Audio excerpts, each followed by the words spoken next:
Comment va mon petit mégalodon? Un mégalodon? Ah ouais, non, t'es carrément sur un mégalodon. Bonjour. Salut à tous, bienvenue, de retour. J'espère que le week-end fut bon. Vous avez passé un bon moment. Oui, et ensoleillé, j'espère, en tout cas. Alors, qu'est-ce qu'on voit cette semaine? Oh, bah, on va voir différentes choses. On va voir notre... On va d'abord voir Julien, notre ami pour les fondamentaux. Et mon copain Alex, côté technique. Qui On a beaucoup de choses à dire. Déjà, on va remercier aussi, hein, quand même. Voilà, exactement. On Donc, vous remercie. Toujours plus d'abonnés et sur Twitter et sur YouTube. On vous remercie. Merci pour vos commentaires. Nous, ça nous aide. Ceux qui viennent de Twitter, maintenant, il faut dire X. Ah oui, c'est vrai, oui, Ouais, oui, tout à fait. On va en parler rapidement. Comme je disais à Alan, on est des X-Men maintenant. Hein. C'est vrai. T'es Wolverine, toi? Ouais, exactement. Non, mais en tout cas, c'est vrai. Ouais. Les X-Men, n'hésitez pas à vous abonner. Nous, ça nous aide à être mieux référencés. Vous allez rien rater. Alors du coup, qu'est-ce qu'on va voir cette semaine? Eh ben, écoute, on va voir déjà Tao, un petit projet qu'on voulait parler quelques minutes, histoire de le mettre un peu en avant. Sec. Alors, qu'est-ce qui se passe? Est-ce qu'il y a un procès en appel ou pas? C'est un petit peu flou. C'est un petit peu flou. Il y a une grosse volatilité à attendre cette semaine. La parce Fed, que les dates qui arrivent, les earnings aussi. Et donc, alors, le BTC, il fait un petit peu sa vie. Il nage on flippe un petit peu, on flippe, on se fait manger. Ah ouais, exactement. Mais écoutez, c'est parti. Et juste avant, mon cher Julien, on a encore jusqu'au 13 août ceux qui cherchent un exchange sans KYC avec des frais hyper réduits sur le spot, c'est 0. Et sur le futur, ça fait partie des moins chers, c'est 0,01%. Donc c'est vraiment dans les moins chers. Donc voilà, si vous utilisez notre lien d'affiliation, vous le trouverez en description. Vos bonus seront doublés et ça jusqu'au 13 août. On va ouvrir aussi un Telegram, on va le faire ensemble cette semaine pour vous filer nos petits trois petits calls, tips, nos petits bons plans de manière très sécure parce qu'on voit que c'est un petit peu incertain en ce moment. Mais tout de suite, on attaque par les news de la semaine. Eh ben, écoute, c'est parti. Hein. Alors, qu'est-ce qu'on voit hein? C'est hyper mitigé. Bon, c'est un peu mitigé. On voit du moins 10 regarde, à plus regarde, 10. Si je te le mets un jour. En jour, alors on voit que Doge, il part un petit peu. Pourquoi? Va savoir probablement. Avec notre ami Musk. D'ailleurs, c'est pour ça que XDC a pumpé. Tout le monde a cru que c'était un lien avec X. Oui, voilà, parce que on en reviendra peut-être rapidement. C'est l'effet X, le X Factor. Voilà, X Factor. On a Link aussi, parce que je ne sais pas si vous avez entendu, il y a le CCIP qui est live. Je ne sais pas si vous vous rendez compte, interopérabilité de toutes les blockchains permettant d'avoir la liquidité partout et pas segmentée un peu sur chacune. Et Tao, on va en parler. Tao, on en parle en suivant. Donc Tao, il faut savoir qu'ils sont rentrés, ils sont 95e sur 100, sur les 100 rentrants. C'est déjà une super capitalisation qui est passée à 415. Donc déjà hier, on était à 370. Donc c'est un jeton qui monte fort. On vous en parle vite fait. Alors sur les fondamentaux, on a décidé de pas trop vous en parler pour pas faire long parce qu'il y aurait de quoi faire une émission entière. Pour résumer, Tao, ça va être un hub centralisé, une intelligence artificielle centralisée qui va prendre du meilleur de toutes les IA environnantes. Tout à fait. Alors il y a une belle équipe. Hein.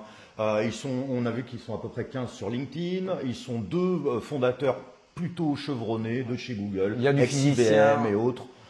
Voilà. On est dans le machine learning et du neuronal network. Exactement. Le white paper, c'est un copier-coller du Bitcoin. Bon, en gros, c'est le Bitcoin, quoi, mais version IA, quoi. Enfin, voilà. En gros, exactement. Au niveau de la totalement orienté IA. Alors là, c'est vrai que pourquoi on vous en parle aujourd'hui, comme on disait sur le tweet hier, c'est parce qu'au niveau technique, on commence à avoir une structure.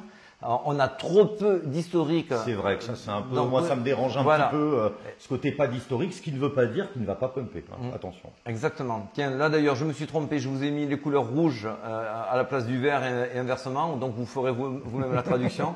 Donc, les volumes, oui, c'est bien, ça monte. Le H-Ribon est passé en double pastille bleue. Ça veut dire qu'on est sur un cycle haussier d'après cet indicateur. On a un petit problème côté, c'est peut-être suracheté. C'est peut-être légèrement suracheté, on va dire. Exactement, avec beaucoup de volatilité. Mais le plus gros problème aujourd'hui sur Tao au niveau de la technique, c'est qu'aujourd'hui, ils éditent un Tao toutes les 9 secondes. C'est contrairement au Bitcoin où c'est toutes les 10 minutes les blocs, là c'est toutes les 9 secondes. Ce qui fait qu'en faisant vos petits calculs, à la fin de l'année, on double la supply. On a 2 500 000 tokens en circulation sur les 21 millions totaux. à la fin de l'année, on en aura le double. Donc, s'ils ne trouvent pas preneur, s'il n'y a pas d'engouement dessus, il peut y avoir un maxi dump. Il peut y avoir une dilution, une baisse. Pas maxi dump, mais une dilution dans le temps du prix du token. Donc, il faut être prudent par rapport à cela. Mais si on voit que mois après mois, le jeton se consolide, que la hype arrive. Alors, on n'a pas de Vichy, ça c'est pas mal. Hein. Il n'y a personne qui va contrôler la supply. Ça c'est bien. Les fondateurs, ce que tu m'expliquais aussi un petit peu tout à l'heure. Ils ont pris aucun jeton. Donc ça c'est plutôt bien, c'est-à-dire qu'on va pas vous... Non, il y a vraiment des choses, il y a vraiment des choses dingues sur ce projet. Si vous voulez qu'on en reparle, qu'on creuse vraiment, n'hésitez pas, on vous fait un dossier. Si vous le souhaitez. Circulez. Ou un autre d'ailleurs. Voilà, allez bim. Bon, mais alors XRP. XRP. Il te saoule, XRP. Écoute, non, c'est que Monsieur Gensler, donc Gary Gensler, le patron de la SEC, est très déçu. Oui. Par rapport au rendu de justice. Oui, il est très très déçu. Oui. Donc, il pourrait y avoir un procès en appel. On a cherché, certains le titrent, potentiellement c'est acté. Bain Crypto, là. Bain Crypto nous dit que l'appel aurait été fait. On ne l'a pas vu sur la SEC, sur le site, non, sur les tweets de Gensler. Non, rien. Ni sur les avocats de Ripple, ni sur le patron, comment il s'appelle lui déjà, Garlinghouse. Oui, voilà, le patron de XRP, de Ripple. Alors après, c'est ce qu'on se disait tout à l'heure. Il y a eu, comme vous l'avez vu, un dump. Un dump. Est-ce que ce dump-là n'est peut-être pas dû à cette news? En tout cas, avant de vous parler de cela, ce qui est sûr, c'est que s'ils font appel, l'appel, ça sera un nouveau procès. Il va durer à minima 2 ans. Et pendant ces 2 ans-là, ils ne peuvent pas déjuger ce qui a été jugé. Donc, ce qui est acquis comme XRP n'étant pas une sécurité, aujourd'hui, ça fera jurisprudence jusqu'à ce que le procès soit cassé ou pas après l'appel de la SEC. Et ça va avantager Binance et Coinbase. Et Coinbase, si vous vous souvenez bien, c'est celui qui va backer l'ETF BlackRock. Donc forcément, là, les green lights sont potentiellement allumés. On attaque l'analyse du Bitcoin. Eh ben, c'est parti. Allez, c'est parti.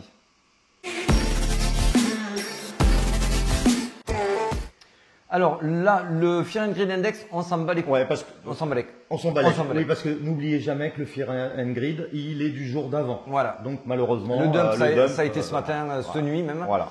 En revanche, ce qui a mis à jour, c'est les shorts. Il y a beaucoup de shorts en place. On le retrouve aussi sur la tendance générale. On voulait le parler. Tout le monde est short, que ça soit sur le DAX, que ça soit sur le CAC 40, sur Wall Street, etc. Regardez, concentrez-vous sur les 5 dernières lignes. Voilà, les 5 dernières lignes, vous voyez, ça va de 50 à 80%.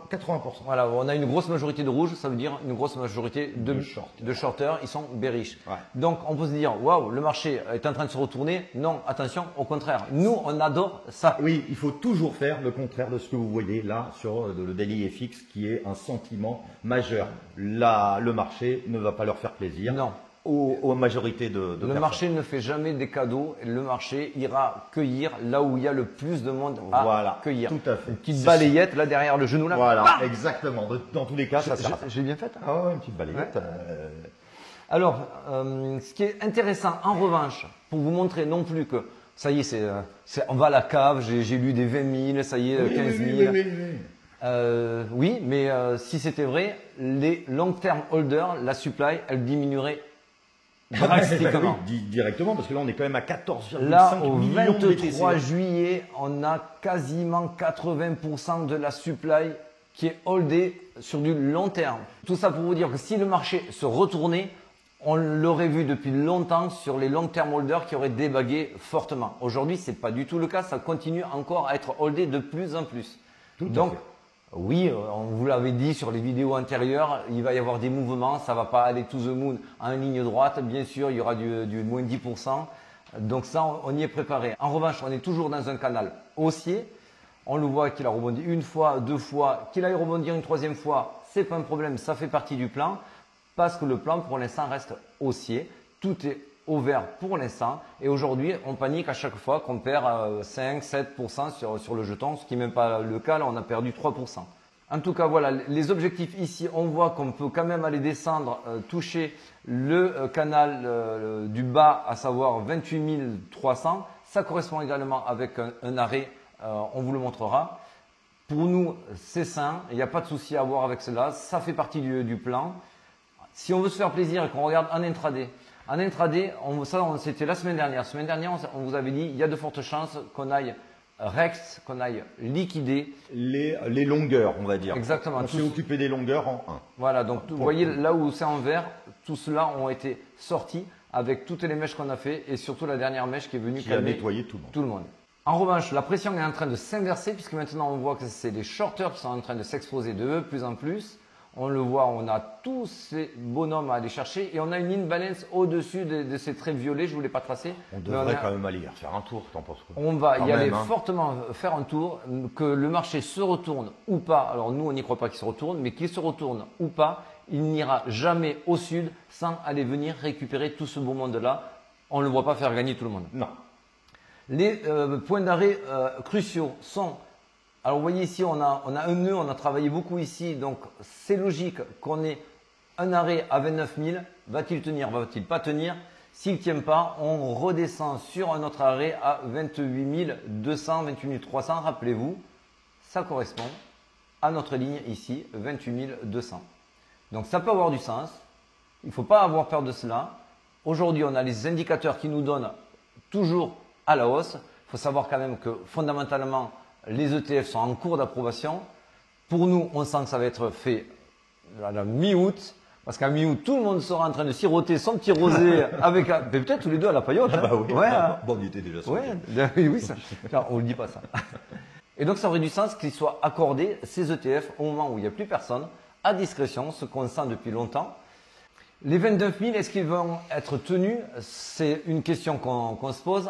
Moi, très sincèrement, je pense que toute la semaine, on va tourner autour des 29 000 parce que d'abord, techniquement, il y en a qui sont très contents de voir le jeton autour des 29 000. Parce que c'est le fameux Max Payne Price. Max Payne Price, ça veut dire qu'il y a eu beaucoup de personnes qui ont parié que le Bitcoin allait être un peu en dessous et beaucoup qui ont parié qu'il allait être au-dessus. C'est le maximum de souffrance du marché, il est là. Voilà. C'est-à-dire qu'il faudra aller à 29 000 pour faire du mal à beaucoup de gens. Voilà, pour ceux qui ne connaissent pas, ça c'est encore notre terrain de jeu où des gens achètent des options, ils se positionnent en pari en disant moi je parie que ça va être en dessous, on appelle ça un put, et moi je parie que le Bitcoin va être au-dessus, on appelle ça un call. Et aujourd'hui, il y a une expiration le 28 juillet pour plusieurs milliards, donc aujourd'hui beaucoup vont batailler pour que ça ne s'écarte pas trop de ce prix-là. Ça, c'est une opportunité qu'ils ont eue. Je ne pense pas que ce soit cette raison-là pour laquelle il y a eu le dump. En revanche, une des hypothèses que je retiens pour le dump de cette nuit, j'ai l'impression que c'était ce qu'on disait tout à l'heure. Ils ont tous cru que M. Gensler et la SEC allaient faire appel tout de suite cette nuit. Ouais. Et en fait, on a vu, alors ça ou autre chose, en tout cas, on a vu, alors regardez bien, l'open interest, on est sur le milieu ici, là, vous suivez bien la flèche, on voit que dès minuit cette nuit, énormément de positions en levier se sont construites. Oui. Et vu que vous avez le funding qui baisse, ça veut dire que c'est surtout des shorters. Donc beaucoup de personnes ont pris position cette nuit en short alors que le cours ne laissait pas croire à cela.